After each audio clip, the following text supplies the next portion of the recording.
norte. Dito ako nakatira. Yan. Ayan, yan yung pinto.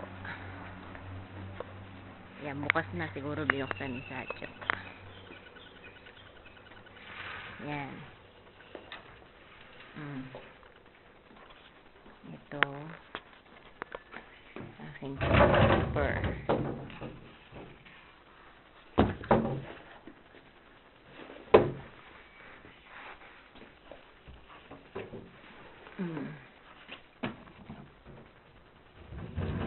Ito. Yan yung hagdan papunta sa taas. Ito yung opisina ni Sacho. Ayan. Dito yung kusina. Ayan, ito. Ito yung nilalakad ko. Ito, isa pang kwarto. Ito, isa pang kwarto. Ito, yung toilet, madilim. Dito ako naglalaba. Ayan. Ayan, may onsen. Hindi pa nabubuksan yung tubig. Ayan. Ayan yung kwarto ko. Yung kwarto ko, may pinto. Ayan, palabas. Diyan ako dumadaan pagpapasok. Ito naman, dito ko naliligo. May onsen din. Hindi pa bukas. Ayan, ito kwarto ko. Siyempre, nakalak.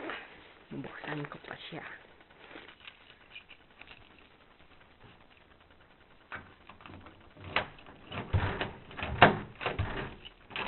Ayan. Ayan ang aking kwarto.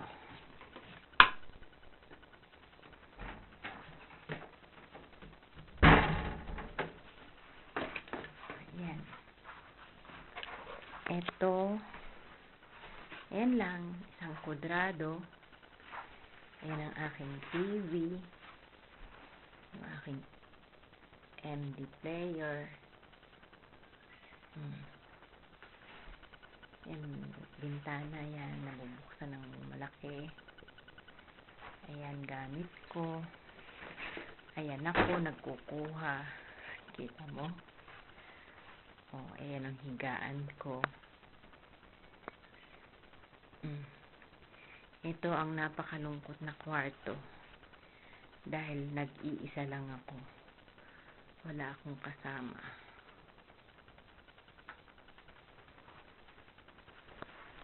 O, diba? Kakalungkot. Ay, nako.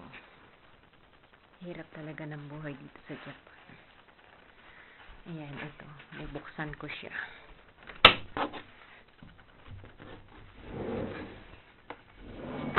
Ayan. Ang aking labas. Ayan. Ang aking paligid. Ayan.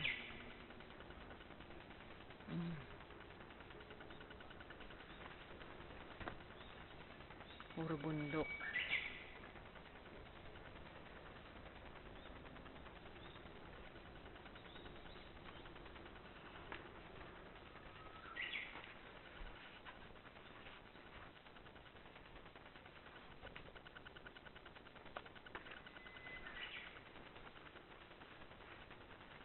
Mamaya ulit.